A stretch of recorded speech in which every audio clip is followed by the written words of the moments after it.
पाकिस्तान के अक्सर और बेशतर सियासतदान हक पर आगे हक परस्त हो गए। बैरिस्टर गौहर की स्पीकर असम्बली के साथ लड़ाई और तमाम नून लीग और पीपल्स पार्टी के बारे में किस्से बयान कर डाले।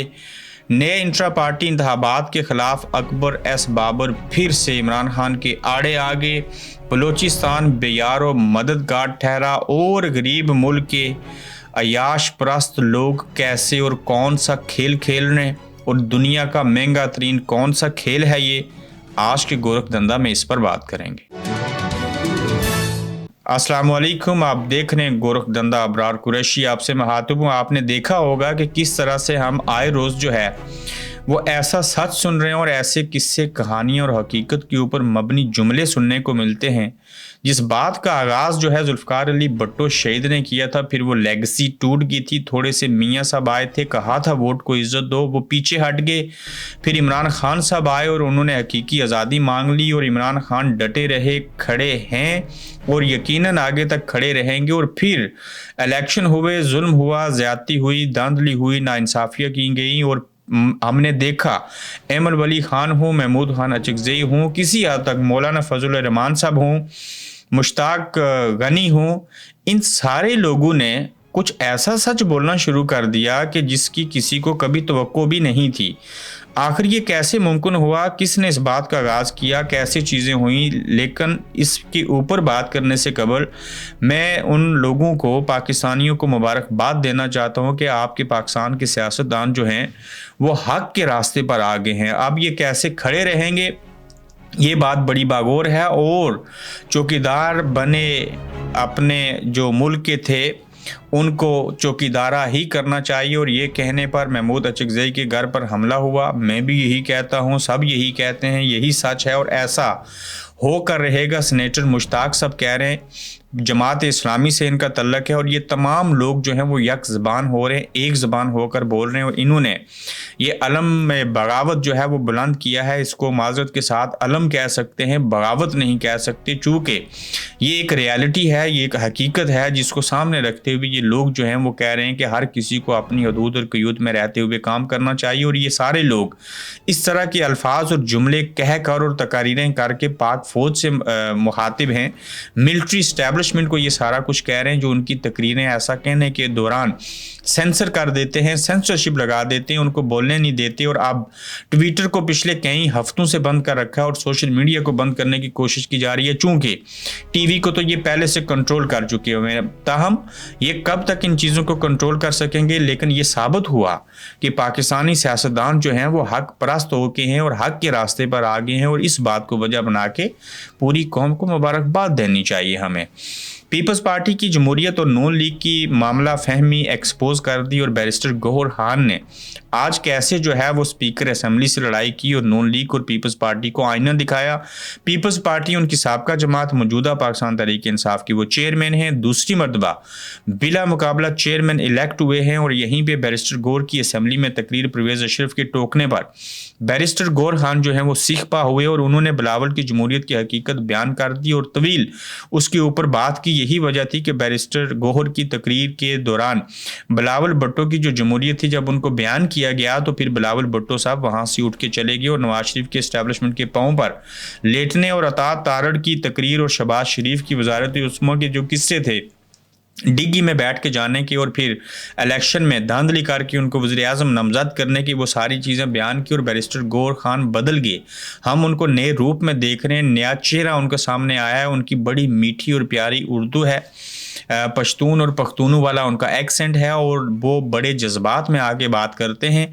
और लगता ये है कि इमरान खान की जिसके ऊपर थपकी हो वो कितना ही शरीफ आदमी, ढीला ढाला हो, उसके नज़रियात को जब वो ले लेता है और सामने रखता है तो फिर उसके अंदर भी जज्बात जो हैं वो उभरना शुरू हो जाते हैं। और इस वक्त किसी हद तक पाकिस्तान तहरीक इंसाफ की लीडरशिप दो कश्तियों के ऊपर सवार है, लेकिन जैसे उन्होंने एक स्टांस लिया है और अपनी बात को मनवाने के लिए जो बात कर रहे हैं और जिस तरह से कानूनी नुकात को भी सामने रखते हुए अदालतों के अंदर जा रहे हैं, सारा कुछ कर रहे हैं, एक नया रूप हम देख रहे हैं इलेक्शन के बाद, जीतने के बाद, धांधली होने के बावजूद, असेंबली में आने के बाद, कि उनकी तकरीरों के अंदर जोश है, वलवला है और उनकी बातें जो हैं वो पहले से मुख्तलिफ हैं। अब भी हम इमरान खान के इलेक्शन को नहीं मानते। अकबर एस बाबर साहब जब दूसरी मरतबा इंट्रा पार्टी इलेक्शन हुए, गौर खान चेयरमैन बन गए। बल्ले का निशान पहले इंट्रा पार्टी इलेक्शन को धांधली ज़दा करार दे के वापस ले लिया गया था। अकबर एस बाबर ने चैलेंज किया था, ये मोहरा बने थे। ये क्लेम करते हैं कि पाकिस्तान तहरीक इंसाफ का मैं भी हिस्सा हूँ, मुझे लड़ने नहीं दिया गया, जबकि इन्होंने अखबार में इश्तिहार दिया, टीवी पे इश्तिहार दिया, सारी हरकतें की, और उसके बावजूद ये इलेक्शन ना लड़ सके और इंट्रा पार्टी इलेक्शन में गौर खान बिला मुकाबला मुंतखब हुए और ये ड्रामाबाजी करने के लिए फिर आगे हैं। और अकबर एस बाबर का तहरीक इंसाफ के इंट्रा पार्टी इलेक्शन को फिर से चैलेंज करने का फैसला किया गया है।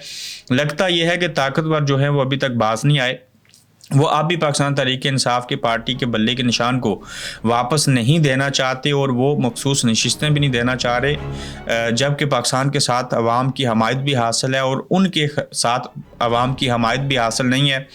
लग ये रहा है कि ये लंबी गेम खेलना चाहते हैं, अब भी इनको समझ नहीं आई। ये समझ भी जाएं तो ये सुधरने की कोशिश नहीं कर रहे, चूँकि इनके इदारे के, इनके ज़ातियात के, इनकी ज़ात के, फैमिली के, ख़ानदानों के मफादात का तहफ़्फ़ुज़ जो है वो इस सारी स्ट्रगल के अंदर छुपा है और वो सियासतदानों से और असल इस्लामी जमहूरिया पाकिस्तान से और अवाम के साथ लड़ना चाहते हैं। इसी रियासत को जो है इस्तेमाल करके अपनी रियासत को मजबूत बनाना चाहते हैं। और अकबर एस बाबर, देखना ये होगा कि ये चैलेंज जो करेंगे, ये बातें किस तरफ जाएंगी, क्या होगा। और लग ये रहा है कि एक तरफ जहाँ पे रिलीफ मिल रहा है, दूसरी जानिब जहाँ पे पाकिस्तान मुस्लिम लीग नून को और पीपल्स पार्टी और दीगर जमातों को इक़्तिदार दिया गया है, वहीं पे पाकिस्तान तहरीक इंसाफ को मजबूत अपोजिशन भी नहीं करने दी जाएगी। उनको इतना मजबूत नहीं होने दिया जाएगा कि कल उनके गले के ऊपर कोई लड़कती हुई तलवार जो है वो आन पड़े। दुनिया का महंगा तरीन शौक जो है वो नहायत ही गरीब मुल्क इस्लामी जमहूरिया पाकिस्तान के अंदर खेला जा रहा है। काम आप देखिए कि किस हद तक ये बेहिसी है कि गल्फ जो है गेम है जो आम इंसान खेलना अफोर्ड नहीं कर सकता, और पाकिस्तान जैसे गरीब मुल्क में 200 गल्फ सरकारी खर्चे के ऊपर चल रहे हैं। और ये बड़े अफीसरान और अमीर लोगों की गेम है, और ये आम बंदा खेलने का मेरे जैसा भी इंग्लैंड जैसे मुल्क में भी सोच नहीं सकता। चूँकि ये अमीर ज़ादे हैं, इनकी सोच बड़ी है, इनकी विल पावर है, इनका स्टेमिना है, इनका IQ लेवल शायद बहुत बड़ा है। एक तरफ गरीब को आटा नहीं मिल रहा, बिजली सस्ती नहीं मिल रही, अवाम के पास खाने को कुछ नहीं है, रमज़ान का महीना आ रहा है, आटा तो दे रहे हैं, मियाँ साहब का फ़ोटो छाप दिया, और खैरात को और किसी पैकेज को भी पोलिटिसाइज कर देते हैं। अवाम को लाले पड़े हैं, नौजवान जो हैं मुल्क छोड़ के भाग रहे हैं। आज आपके लिए सोने का तगमा जीतने वाला इटली जब गया तो वो अपनी ही साथ जाने वाली किसी लड़की के बैग से 250 पाउंड चोरी करके भाग गया।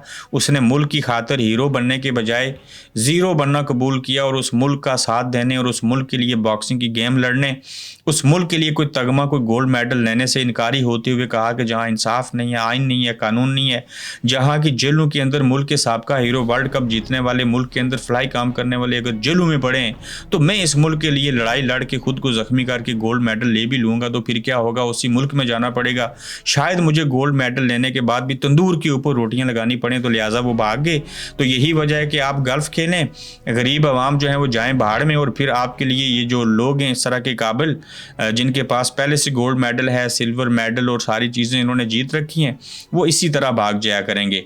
जो रियासत का काम था वो महरंग बलोच ने किया, और बलोचिस्तान जो है वो डूब गया। और आप देखिए कि कल हमने ग्वादर के इलाके पशकान का दौरा किया, महरंग बलोच कहती हैं, और सैलाबी सूरत हाल का जायज़ा लिया। और ग्वादर और उसके मज़ाफ़ात के इलाके सैलाब से शदीद मुतासर हैं, जबकि रियासत और रियासती इदारे लोगों की मदद करने के बजाय मुसलसल मीडिया पर झूठे वादे और गलत बयानी कर रहे हैं, जो कि सरासर गलत है। और यहाँ की सूरत हाल इंतहाई ख़राब है, जबकि अगले हफ्ते दोबारा बारिश का इम्कान भी है। और यहाँ इस वक्त सबसे ज़्यादा पानी जो है निकालने वाली मशीन, मेडिसन और होम शेल्टर की ज़रूरत है। और ग्वादर की सूरत हाल के मुतल्लिक जो मालूमात है हासिल करने और मदद करने के लिए ग्वादर में मौजूद BYC की ऑफिशियल टीम से जो है कहा गया है कि रब्ता करें। और महरंग बलोच का ये पैगाम मैंने आपको पढ़ के सुनाया है। ये नंबर है 0333036765। बलूचिस्तान वाले लोग बेयार और मददगार हैं, उनकी मदद इसलिए नहीं की जा रही कि वो अपना हक क्यों मांगते हैं। वो जो हैं एहतजाज क्यों करते हैं? सैलाब आ गया, हम उनकी मदद नहीं करेंगे, इनको एहसास दिलाना चाहते हैं, लेकिन वो इंसान हैं, वो मुसलमान हैं, वो पाकिस्तानी हैं, वो हमारे हैं, हम उनके हैं। अगर रियासत कोई हुकूमत उनकी मदद नहीं करना चाहती तो बेहतर है कि जो आम आवाम हैं, जो साहिब इस्तिताअत हैं, वो इन लोगों का साथ दें, वरना रोज़े क़यामत मुझे आप सबको पूछा जाएगा। अपना ख्याल रखिएगा, अपना फीडबैक दीजिएगा और फिर इंशाल्लाह आपसे मिलेंगे। आप देख रहे हैं गोरखधंधा अब्रार कुरैशी के साथ।